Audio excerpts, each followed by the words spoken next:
Alors, je m'appelle Anaïs et je suis enseignante.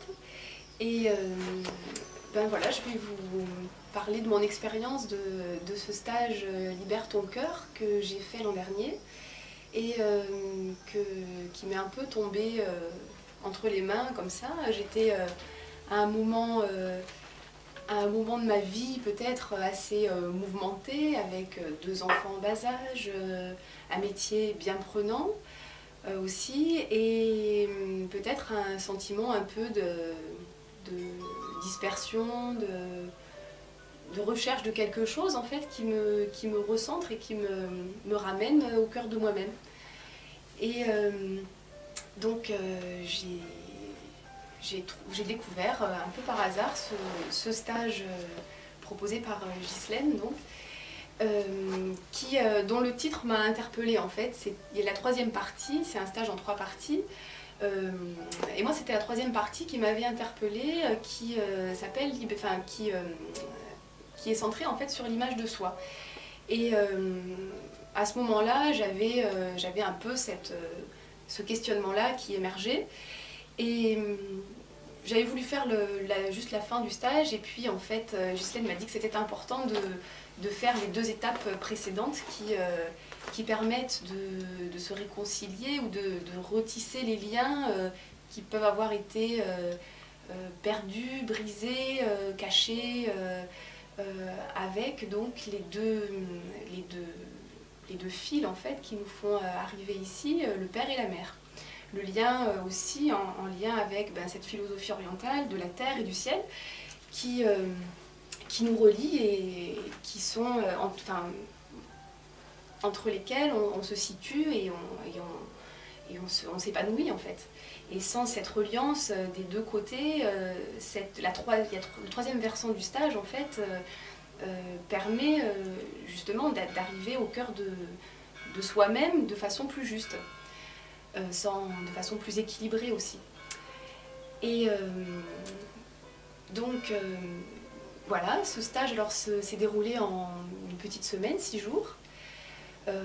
Et ça a été déjà, rien que dans la forme du stage, un moment pour me retrouver déjà seule avec moi-même, ce qui n'est pas toujours évident dans la vie de tous les jours, où on est toujours en représentation avec les uns les autres, épouse, voilà, femme active, mère. Et là, c'est vraiment un moment aussi où on se recentre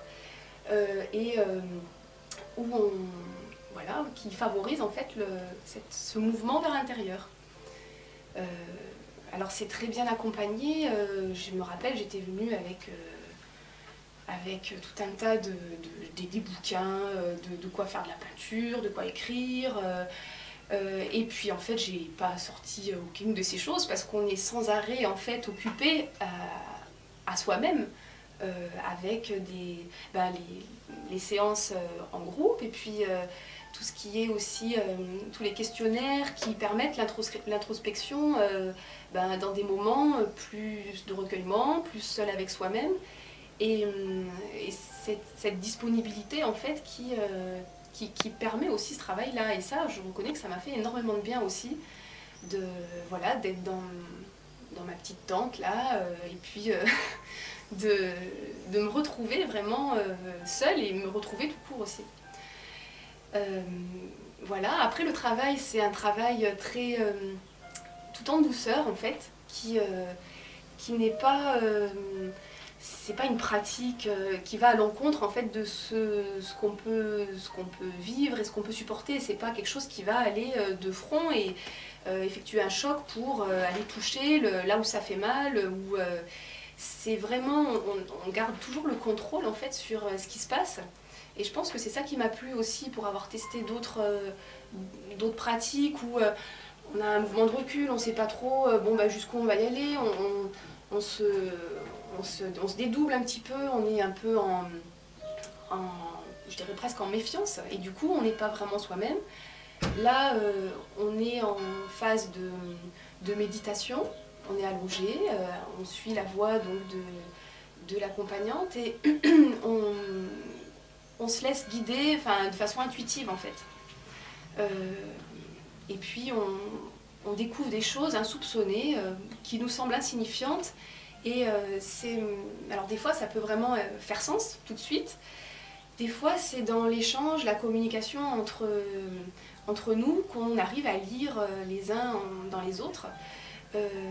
C'est d'ailleurs assez drôle parce que la personne qui raconte est comme aveuglée sur elle-même. Elle ne se rend pas forcément toujours compte de ce qu'elle dit, alors que pour les autres c'est un livre ouvert, c'est des mots qui reviennent souvent, et puis c'est vrai qu'il y a aussi cette connivence qui s'établit entre tous les participants, qui fait que il y a comme un cercle de gens qui ne se connaissent absolument pas, qui ne se sont jamais vus et qui probablement ne se reverront peut-être pas.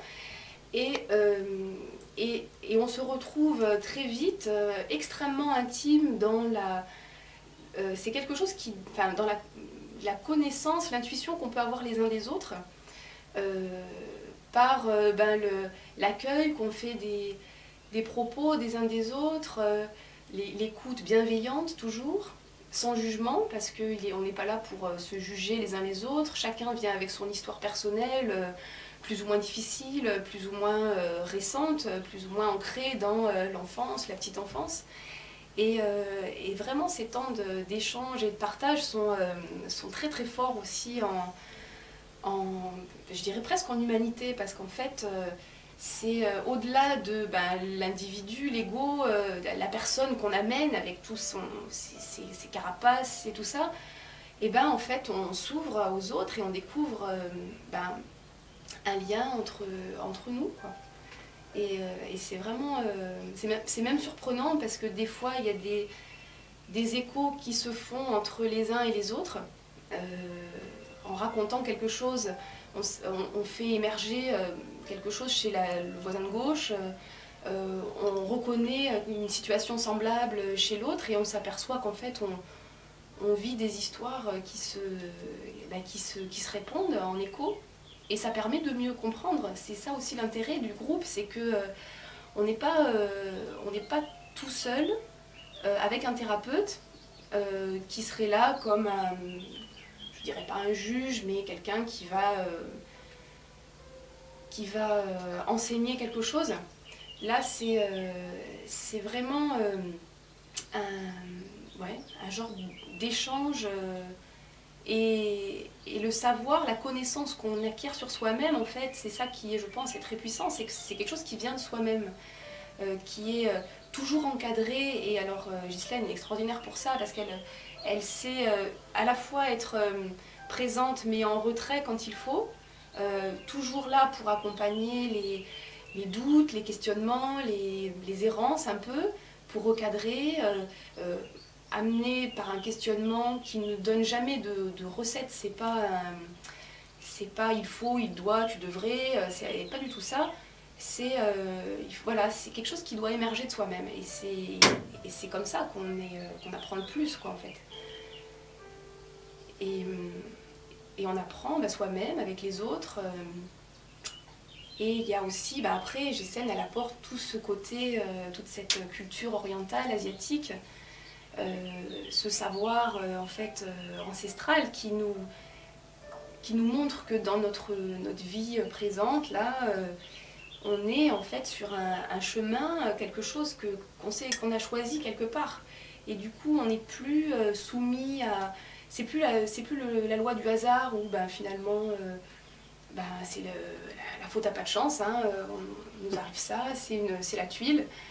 Là, on aborde en fait les événements de la vie, quels qu'ils soient, hein, une rupture, une maladie, une séparation, un deuil, comme quelque chose qui va dans un courant et qui nous fait grandir. Tout prend sens quelque part.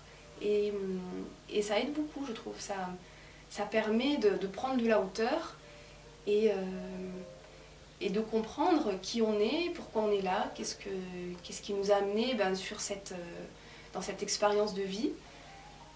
Et on en ressort grandi, vraiment. Après, à la fin de ce stage, on est...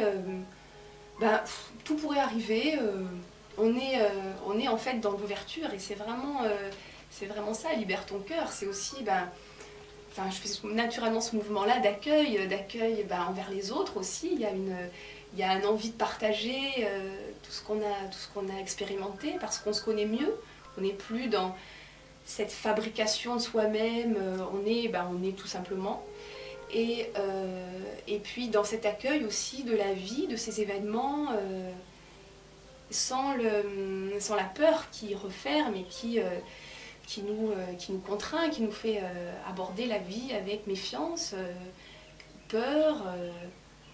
C'est vraiment voilà, une belle ouverture quoi, qui est apportée par cette expérience-là.